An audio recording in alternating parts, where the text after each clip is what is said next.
प्रभु जो करेंगे वो मंगल करेंगे, तो परिस्थिति बुरी दिखाई दे सकती है, परिस्थिति भयावह दिखाई दे सकती कि अब तो सब गया ऐसा लगेगा, लेकिन वो बहुत बड़े के हाथ में नियंत्रित है परिस्थिति।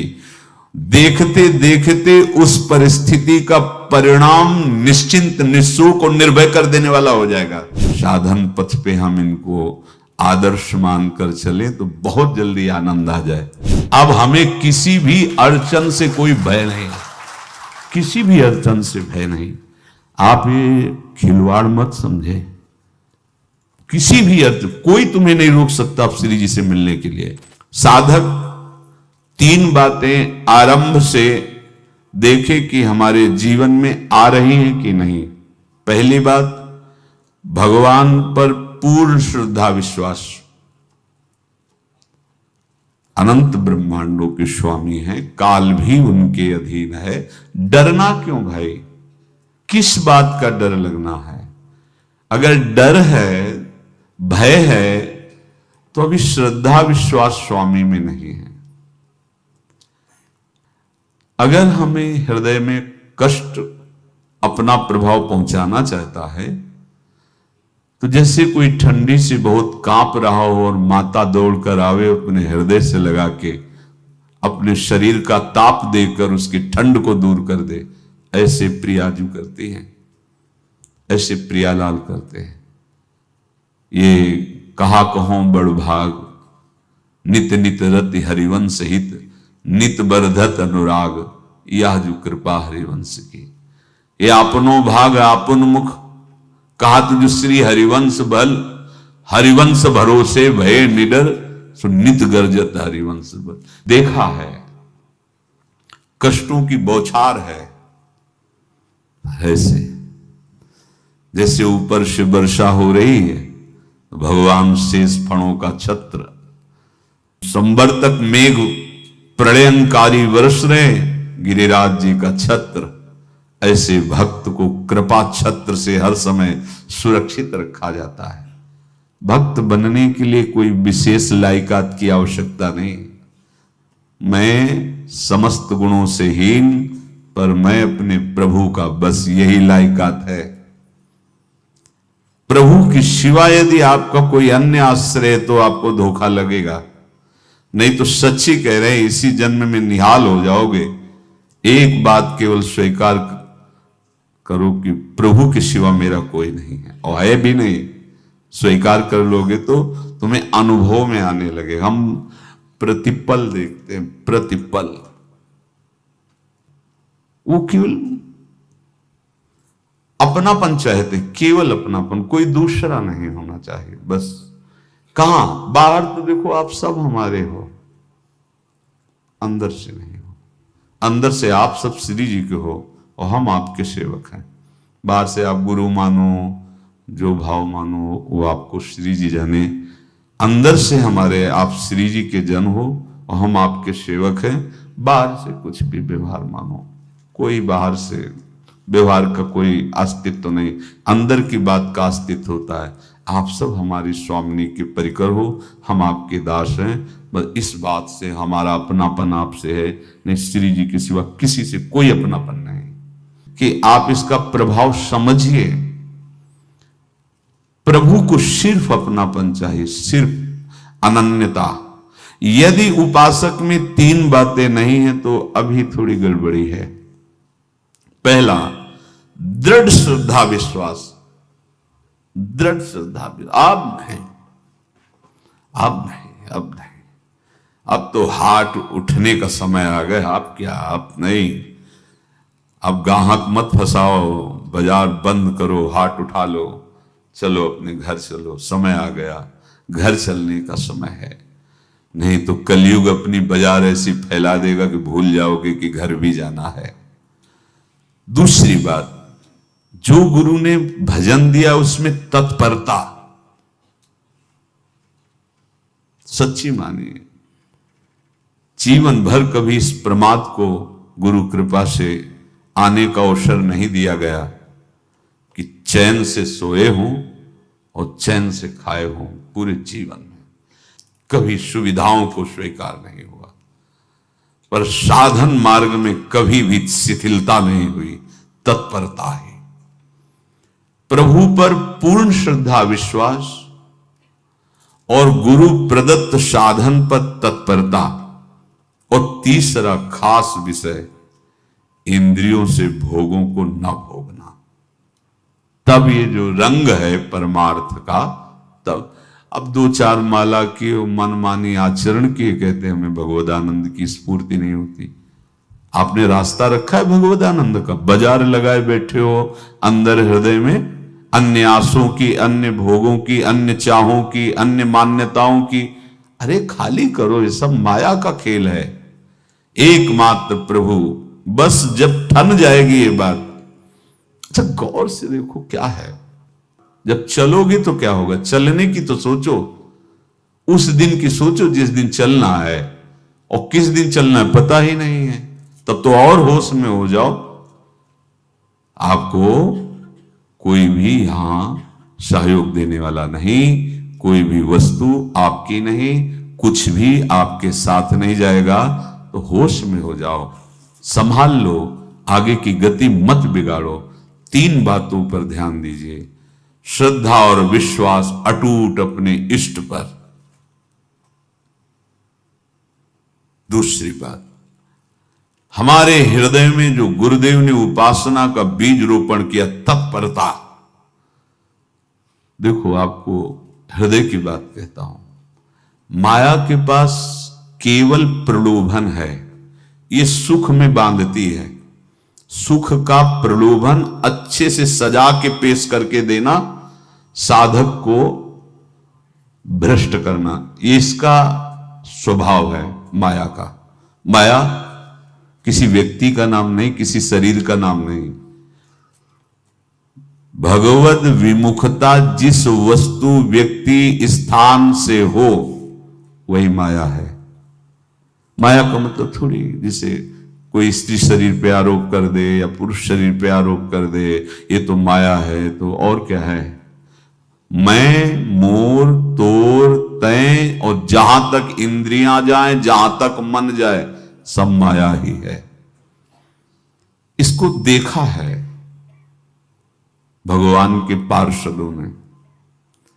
ये क्या करती है, चमकीली लेबिल लगाकर सुख का चारा डाल करके जीव को बांधती है। इससे सुख मिलेगा, बहुत सुंदर है ये वस्तु, ये शरीर, ये व्यक्ति, ये स्थान, ये पद, इससे वो बांधती है। विवेक ऊपर की लेवल का तत्काल ऑपरेशन करता है, वो आंतरिक विषय पर दृष्टि डालता है तो सब खोखला निकलता है, बाहर निकल क्रॉस कर जाता है। होए विवेक मोह भ्रम भागा, तब सब विषय विलास विरागा।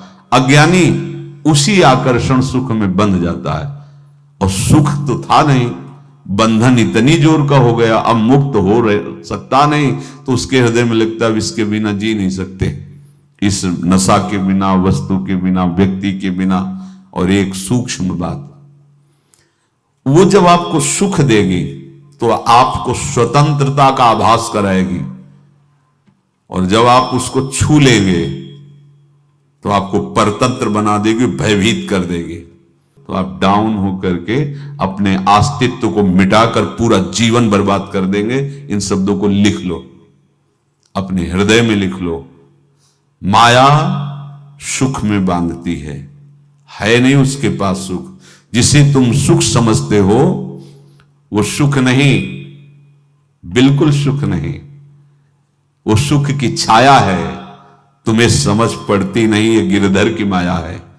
उस सुख का बंधन, आप देखो कुछ भी क्रिया करते हो माया जनित तो प्रलोभन होता, सुख मिलेगा, और जिस समय सुख मिलने के लिए आप लालायित हुए उस समय सुख भोगने की स्वतंत्रता आपको दे देगी। लो, आप समझ रहे हैं हम स्वतंत्र स्वामी होकर सुख भोग रहे हैं? नहीं, अब भोग लिए ना, अब गुलामी उसकी सहो। अब तुम्हें वैराग्य हो रहा कि मैं नहीं भोगूंगा, तो उसकी दृष्टि बदलेगी। समझ रहे हो? अब आप अपने आप को पूरे शरणागत कर दिए, हर तरह से तुम्हें बांध करके भगवत विमुख करके नष्ट कर देगी। ये बात अच्छे से समझ लो, अच्छे से। इस सुख का प्रलोभन देकर बांधती सुख है नहीं, क्योंकि आप उपासक हो। जब सुख में उतरोगे तो कितने दिन फिर आपको घृणा होगी कि अरे धिक्कार हमारे जीवन, फिर लौटने का चांस नहीं रहेगा। ध्यान से सुन लो, लौटने का चांस नहीं देगी माया। तुम्हारी ऐसी आंतरिक कमजोरी हो जाएगी, ऐसी वृत्तियां कमजोर हो जाएंगी कि तुम उस माया के इशारे पर नाचोगे, उसके विपरीत तुम बोलने की भी ताकत नहीं रख सकते। मान लीजिए, विषय चुगा जिन चुगे, कछुक चुगत सुख होए, फिर जो फांसी ऐसी लगे ते सम दुख न को। ये अनुभवी महापुरुष रसिक शेखर श्री ध्रुवदास जी महाराज कह रहे हैं। तो तीसरी बात का संयतेंद्रिय, दृढ़ श्रद्धा विश्वास भगवान पर, गुरु प्रदत्त प्रबल साधना में तत्परता, और इंद्रियों की गुलामी कभी स्वीकार न करना। जीवन में ध्यान रखा जाए, केवल प्राण पोषण शरीर के निर्वाह के लिए जो निरपेक्ष भाव से मिले उसे स्वीकार करो, अन्यथा ये प्रलोभन सुख का देकर माया तुम्हें बांध लेगी और फिर तुम्हें अधीन कर लेगी।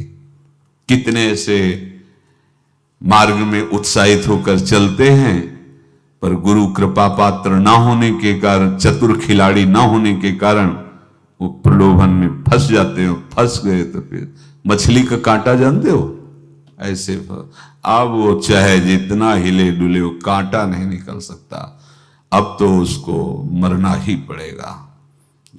ये जन्म बर्बाद ना हो, आप सबसे प्रार्थना है। बहुत ही अपने घर की जैसी बात होती है।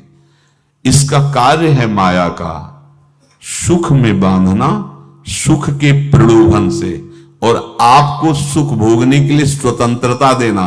आप उस स्वतंत्रता से सुख भोगे कि न जाने कितने जन्मों की परतंत्रता तुमने स्वीकार कर ली। अगर इस रहस्य को जान जाओगे तो डरोगे। यही डरे डर हरिवंश हित। श्वास जैसे मनुष्य स्वाभाविक लेता है, खाते पीते सोते चलते उठते बैठते बात करते हंसते, सब अवस्थाओं में आप श्वास नहीं लेते, स्वाभाविक आ जा रही है। ऐसे ही श्वास प्रश्वास अपने आराध्य देव के स्मरण का अभ्यास बना लो। अभ्यास योग युक्तेन चेतसा नान्यगामिना। और जैसे तनिक भी श्वास रुकी तो घबराहट, बेचैनी, परेशानी आ जाती है, ऐसे ही श्वास प्रश्वास यदि नाम से खाली जाने लगे तो घबराहट, परेशानी, जलन पैदा होनी चाहिए। तब आप उपासक माने जाएंगे। क्या ऐसा हो रहा है? क्या हृदय की ऐसी स्थिति है तो धन्यवाद, नहीं है तो इसी की प्राप्त करने के लिए प्रियाजू ने हमें अपने मार्ग में घसीटा है, चाहे वो गृहस्थ हो चाहे वो विरक्त हो। यदि श्वास प्रश्वास में नाम न हुआ तो तुम्हें घबराहट होनी चाहिए। भूरी सखी जी कहते हैं कि मेरे जी में बड़ी घबराहट होती है, ऐसे जी घबरात। भूरी सखी जी कह रहे हैं, श्वास नाम दो बिलक चलत है, इनको भेद न मोको भावे। मुझे बहुत घबराहट पैदा हो रही। प्रिया जो से कह रहे हैं कि श्वास प्रश्वास में नाम का क्रम नहीं बन पा रहा, टूट रहा है, मुझे ऐसा अच्छा नहीं लग रहा। आप कृपा करो प्रियाजू, श्वास ही नाम, नाम ही श्वासा, नाम श्वास को भेद मिटावे। प्रियाजू ऐसी कृपा कर दो, श्वास प्रश्वास आपका नाम चलता रहे। ये बात प्रवचन ना मान करके जीवन मान लीजिए। जैसे हमारी श्वास प्रश्वास उठते बैठते चलते फिरते खाते पीते स्वाभाविक चलती है, हम ऐसा अभ्यास नाम का करें कि ऐसे चले। जैसे हमारी श्वास प्रश्वास रुकने लगे तो घबराहट, बेचैनी, प्राण व्याकुल हो जाते हैं। ऐसे ही श्वास प्रश्वास में यदि नाम रुकने लगे तो तद स्मरणेन परम व्याकुलतीत, घबराहट पैदा हो जाना चाहिए। नहीं होती तो अभी बहुत दूर नगरी, होती है तो अब निहाल हो गए हो, तुम चिंता मत करो। आगे का जो दिव्यात्मक स्वरूप है वो आना प्रारंभ हो जाएगा। रोम रोम रग रग बोले तब कुछ स्वाद नाम को पावे। यही सारा वैभव प्रकाशित हो जाता है। जहां तक हो सके किसी भी अनर्थ के हटाने का तुम प्रयास और चिंता मत करो। बहुत अनुभव की बात है। जैसे तुम कहीं फंस गए, गलती हो गई तुमसे, माया ने फंसा लिया, अब निर्भय हो जाओ। तुम्हारा अपमान होगा, तुम्हारी निंदा होगी, कुछ नहीं बिगड़ेगा, लेकिन पूरा जीवन बर्बाद नहीं कर देना है। प्रभु के भरोसे हो जाओ कि यदि आपको अपमान और निंदा करवानी तो करवाओ, पर अब लो नसानी अब ना न सही हो। मैं समझ गया, अब आगे बढ़ूंगा, नहीं रुकूंगा। कुछ भी हो जाए, प्राण चले जाए, सभा में अपमान हो जाए, तो भी मैं अब रुकने वाला नहीं। समझ रहे? प्राप्त अनर्थ की निवृत्ति की चिंता में नहीं रहना तुम्हें। अगर तुमसे अनर्थ हो भी गया है तो तत्काल आगे बढ़ो। तुम्हारा इष्ट वो तो जान रहा है ना, तो पकड़ो उसी को। आप जान रहे थे मैं फिसल रहा था, आपने नहीं रोका ना, चलो अब आपके ऊपर है। आप चाहे अपमान करवाओ, चाहे निंदा करवाओ, चाहे आप हमारा ये शरीर छुड़वा दो, अब मैं आपको छोड़ने वाला नहीं। बिल्कुल ये बात पकड़ लेना। ये जीवन में कई बार ऐसे अवसर आते हैं जहां हमारी भक्ति को बाधित करने के लिए माया ऐसे कांटे फैला देती है और हम असमर्थ हो जाते हैं, हम दब जाते हैं। कुछ गड़बड़ नहीं होगा, मृत्यु से ज्यादा कुछ गड़बड़ होने वाला नहीं। जो गड़बड़ हो गया अब दोबारा होगा नहीं, और उसमें हम दबेंगे नहीं, हम उसे क्रॉस करके आगे बढ़ेंगे भगवत मार्ग। कुछ नहीं होगा, विश्वास करना। वो ऐसे फूल जैसा निकाल के तुम्हें अलग कर देंगे। विश्वास रखना, विश्वास रखना। इस बात पर हम जोर दे के कह रहे हैं, नहीं फंस जाओगे, फंस जाओगे। कभी इष्ट गुरु से छुपाव मत करना कि अगर ये जान गए तो। नहीं, जानो, तुम जानो। क्यों जाने? गलती तो तूने की। अगर हमारी गलती है तो आपकी भी गलती है। कैसे? छोटा बालक जब गिरता है, मां दौड़ के उठाने जाती है ना, तो पहला रोष दृष्टि उसकी मां की होती है। अब तो उठा रहे हो, और जब गिरने जा रहे थे तब क्यों दृष्टि नहीं डाली? अगर पकड़ लेती तो गिरता ही क्यों नहीं? तुम्हारी मायाबाजी पसारी विचित्र, सुन मुनि मोहे काकी कोड़, कह हरिदास तुम्हारे हम जीते। तो ये अपने संबंध बल से बात कर रहे हैं। झुकना नहीं, टूटना नहीं। माया का कार्य है झुका देना, रौन देना, और पश्चाताप मत करना। प्रायः कहा जाता है प्रायश्चित करो, पश्चाताप। हमारे पास समय नहीं है। राधा राधा राधा सब हो गया, पश्चाताप बढ़ा गए। नहीं तो इसी चिंता में गलती हो गई, गलती हुई तब समय नष्ट हुआ। अब वर्तमान में उसका चिंतन करके नष्ट करो, और आगे के चिंतन की गुंजाइश नहीं रह गई, क्योंकि आप अपने हृदय को इतना गिराते चले जा रहे हो, हृदय का स्तर, कि उत्साह ही नहीं रह जाएगा। यह ऑपरेशन है सीधे भगवत प्राप्ति के लिए। बिल्कुल दृढ़ विश्वास। तुम्हें अब अपनी चिंता नहीं करनी। बैठा लो, हृदय में बैठा लो। अगर भगवत विश्वास नहीं तो घबराहट पैदा हो जाएगी, भय हो जाएगा, विषाद हो जाएगा। अरे कितनी बार संसार में अपमान हुआ है, कितनी बार सम्मान हुआ है। ये कुछ सम्मान और अपमान कुछ अस्तित्व तो नहीं रखता। अब हरि नहीं छूटेंगे। भाग हरि की तरफ, भाग। बिल्कुल परवाह न कर, भाग। किसी के फंदे में मत फंस, भाग। ये अंदर की पुकार है, अंदर की बात कह रहा हूं। ये मन बहुत बदमाश है। पहले तो लुभायमान करके सुख में बंधाता है, और फिर भय और संकट विषाद में फंसा देता है। प्रभु का विधान संदेह युक्त नहीं होता। निसंदेह तुम्हारे सामने वो विधान प्रकट होगा जिससे तुम्हारा परम मंगल हो जाएगा, परम मंगल हो जाएगा। डरना नहीं। बताया नहीं था एक बार प्रेम भगत की बात हो, हमारे पास प्रेम जी आते थे, बहुत नाम जापक थे, श्री हरिवंश श्री हरिवंश। तो उनसे पूछा आपकी ऐसी नाम निष्ठा कैसे आई? तो उनका गलती से नाम निष्ठा कैसे आती है? तो किसी पद के अधिकारी थे जिसमें किसी कानून के विरुद्ध उसमें दस्तखत कर देने से करोड़ों रुपया उनको प्राप्त होना था, तो रात्रि में ऑफिस में बुलवा के उन्होंने वो गलती कर दी दस्तखत की। बड़े अधिकारी थे और वो उनको पता नहीं था कि वो षड्यंत्र है, और पहले से कैमरा रख दिया गया था। पूरा वीडियो लेते देते, बातचीत करते, दस्तखत करते, सब प्रमाण। तो सुबह जो उनकी आरती उतारी गई समाज में, तो बस घर वाले भी उनसे कि जैसे पुत्र थे पत्नी कि पिताजी पापा आपसे ऐसी आशा थी, मार दिया हम सब लोगों को आपने। कब हम लोगों ने धन की मांग की आपसे, आप इस अवस्था में ऐसा कर। तो घर से ये वचन और बाहर तो सब उपहास उनका, और उन्होंने निश्चय किया रात्रि में आत्महत्या कर लेंगे। कर्म बड़ा विचित्र होता है। पर वो वृंदावन पहले से आते थे और हरिवंश उपासकों से मिलते रहते थे। गुरुदेव भगवान से भी उनका परिचय था। गलती किसी से भी हो सकती, चूक है, यही तो है ना। कंचन कामिनी कीर्ति, कहीं भी लुभायमान। शायद उनके मन में लगा होगा कि दस्तखत कर लेंगे और मिल जाएगा, वृंदावन वास करेंगे, झंझट छूट जाएगी। कुछ ना कुछ ऐसा आया होगा, क्योंकि वो अधार्मिक प्रवृत्ति के नहीं थे, पर क्रिया तो हो गई ना, षड्यंत्र था वो। उन्होंने सोचा रात्रि में अब हम प्राण त्याग देंगे। तो धाम आना और रसिकों के संग के प्रभाव से एक दिव्यता प्रकट हुई।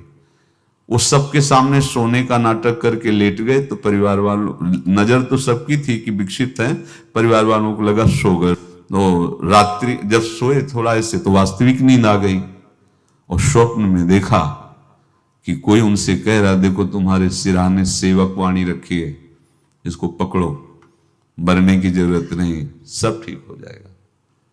जगह तो सेवक वाणी सिरहाने रखी हुई थी। जैसे एक भक्त को तुलसी दल नामक ग्रंथ सिराने रखा। अरे अलौकिक शक्ति संपन्न भगवान और भगवान के पार्षद हैं। बस सब बात हट गई और उनकी जिह्वा और उनके मन ने, जैसे ना मरने वाले को प्राण मिल जाए कि भाई प्राण रक्षा, ऐसा को श्री हरिवंश हमारे रसिक समाज में जब वो आते थे उनका अच्छा सम्मान होता था। तेजों में चेहरा, वयो वृद्ध शरीर, श्री हरिवंश ऐसे चलता रहता, बात करते और श्री हरिवंश ऐसी नाम में रति देखी। देखो ना क्या हुआ, घटना क्या थी, दृश्य क्या था, जीवन बिल्कुल व्यर्थ हो क्या गया, लोक सम्माननीय जीवन बन गया, महात्मा बन गए और भगवत प्राप्त हो गए हैं, उनका शरीर छूट गया है। तो यहां कह रहे हैं कि तुम्हें किसी भी हेतु से अपनी चिंता नहीं अब करनी। प्रभु का विधान निसंदेह परम कल्याण में होता है, तुम्हें संदेह नहीं करना। कड़ुआ हो सकता है लेकिन अवसर तो मिल जाएगा श्री जी की तरफ भागने का। हम अपने को अच्छा साबित करने के लिए पूरा जीवन लगा दें, नहीं भाई, हम नीच आचरण वाले पर हम भागेंगे प्रभु की तरफ, लोक पावन करने वाले महात्मा बन जाओगे। सतरति शाह लोकांत, इसको बैठा लो, जीवन में काम आएगी, ये वस्तु काम आएगी, क्योंकि विपक्ष जोरदार है, माया कोई साधारण नहीं है। विश्वासी साधक का भगवान स्वयं जुम्मा ले लेते हैं। विश्वासी साधक का भगवान स्वयं, देखो अपने मन में तुम किसी प्रकार की चिंता न रख करके ये आज से विश्वास कर लो कि अब मेरे जीवन में जो होगा, मेरे प्रियाजू के द्वारा किया हुआ विधान परम सुखप्रद होगा, परम मंगलमय होगा। विश्वासी भक्त का जब ये स्वभाव निश्चय हो जाता है कि मेरे प्रभु जो करेंगे वो मंगल करेंगे, तो परिस्थिति बुरी दिखाई दे सकती है, परिस्थिति भयावह दिखाई दे सकती कि अब तो सब गया ऐसा लगेगा। लेकिन वो बहुत बड़े के हाथ में नियंत्रित है परिस्थिति। देखते देखते उस परिस्थिति का परिणाम निश्चिंत, निःशोक और निर्भय कर देने वाला हो जाएगा। भयभीत मत होना। बहुत ही अमृतमयी बातें हैं, अगर अपने साधन पथ पे हम इनको आदर्श मानकर चले तो बहुत जल्दी आनंद आ जाए। किसी भी अड़चन को तैयार रहो। ये काल क्षेत्र है, मृत्यु क्षेत्र है। कुछ भी, कभी भी, कहीं भी, कैसे भी, सबके सब मर सकते हो। अभी यही खंबा टूट जाए, बिल्डिंग गिर जाए, सब मर जाओगे। कहां जाओगे? जहां ऐसे सुन रहे हो ना, ऐसे निकुंज में चलेंगे। अब हमें किसी भी अड़चन से कोई भय नहीं है, किसी भी अड़चन से भय नहीं। आप ये खिलवाड़ मत समझे। किसी भी अड़चन, कोई तुम्हें नहीं रोक सकता अब श्री जी से मिलने के लिए। ये आगंतुक भय एक स्वाभाविक होता है। जैसे पूज्य श्री मंगनानंद जी सरकार सेनपुर, बहुत उच्च कोटि के ब्रह्मलीन महापुरुष, तो एक चौकी पर ऐसे बैठे हुए थे और बहुत से ऐसे संतजन, परमहंस सब बैठे हुए थे और ब्रह्म चिंतन के विषय में चर्चा चल रही थी। तो एक संत आगंतुक आए ऐसे गंगा किनारे। तो उस समय स्वामी जी कह रहे थे मंगनानंद जी कि एक होता है विचार भय, वो संतों में कभी नहीं होता है, और एक होता है तात्कालिक भय, वो सबको व्याप्त हो जाता है। तो उन्होंने कहा कि स्वामी जी, वैसे हम आपका आदर करते, लेकिन इस बात पर हमारा मतलब मन नहीं बैठ पा रहा है कि जो ब्रह्म स्वरूप को जान गया है उसको विचार भय तो होगा ही नहीं, लेकिन स्वाभाविक भय कैसा हो सकता है? तो सिद्ध पुरुष थे। उनका स्वामी जी बैठो, प्रसंग पूरा होने के बाद फिर आपका उत्तर हो जाएगा। ऐसे चौकी लगाई, बैठे, और बैठे थे बटवृक्ष के नीचे। तो एक जैसे बाज है, गीद पक्षी है, उस समय तो वो संध्या का समय था, आके ऐसे जे ही बैठा तो खरबर खरबर वो डाल, तो महाराज चौकी के नीचे हो गए, जो गंगा किनारे से आए थे ना। तो कहा स्वामी जी, ये विचार भय है या स्वाभाविक भय है, या आपको ब्रह्म चिंतन या ब्रह्म बोध नहीं? तो हंस दिए, बोले उत्तर मिल गया। ये स्वाभाविक, जैसे अभी बंदर चीख दे तो सब घबरा जाओगे ना, विचार भय नहीं है ये आगंतुक स्वाभाविक भय। भय विचार भय कि अब जो है ऐसा होगा, ऐसा हो सकता है, नहीं नहीं, वही प्रसंग चल रहा है। भगवान प्रमाण देते चले जा रहे हैं। देखो, कोई भी भय, कोई भी अड़चन अब तुम्हारा अमंगल नहीं कर सकती, पक्का मान लीजिए। डरो मत। देखो, इसमें इसीलिए प्राणों की बाजी लगा के, अब हमारे प्राण नहीं हैं, हमारे प्राण प्राणनाथ को समर्पित हैं। मेरे प्राणनाथ श्री श्यामा तो क्यों भय करें? तो हम ये सब कर किसके लिए रहे? श्यामा जी के पास पहुंचने के लिए। श्यामा जी के पास पहुंच गए, हमें श्यामा जी के पास जाना है। ये बिल्कुल छोटी मोटी बातें, अंदर ये जो सांसारिकता है, इसका त्याग करो। आप इस बात को समझो। गुरु गोविंद सिंह, लाखों की समाज बैठी हुई थी। उन्होंने कहा कि अगर तुम आजादी चाहते हो तो तुम्हें अपने प्राण देने पड़ेंगे। हमें खड़ा हो कोई व्यक्ति जो अपने प्राण देना चाहता है, मैं उसे आजादी। आजादी दो प्रकार की, एक प्राकृतिक आजादी और एक दिव्य आजादी, दोनों देने में समर्थ थे गुरु गोविंद सिंह। हाँ, ये सिखों के आचार्य हैं, बहुत ही अध्यात्म बल और शारीरिक बल से भी पुष्ट। एक खड़े हुए हिम्मत करके, बोले आ। गड़ासा हाथ में अंदर गए और ऐसा लगा कि उनकी गर्दन उतार दी गई और ऐसे रक्त प्रवाह सा नाली से बहा, जो सबको दिखाई दे रहा था। और कोई है? जब पता ही चल गया कि गर्दन उतारी जा रही, रक्त प्रवाह, वो कहते मुझे तुम रक्त दो, प्राण दो, मैं तुम्हें आजादी दूंगा। 2 3 4 5 अंदर ले जाते, ये आभास भी नहीं होने दिया कि वो जीवित है। 5 तैयार, पूरी सभा में 5 तैयार। बोले ये पंच प्राण प्यारे हैं भाई, इतने से एक एक से 1.25 लाख को परास्त कराऊं, देखना मेरा नाम गुरु गोविंद सिंह न धराऊं, यदि एक एक से 1.25 लाख को परास्त, क्योंकि प्राणों की बाजी समर्पित कर दी। अब क्या भय? माया से आजादी प्राप्त करने के लिए भय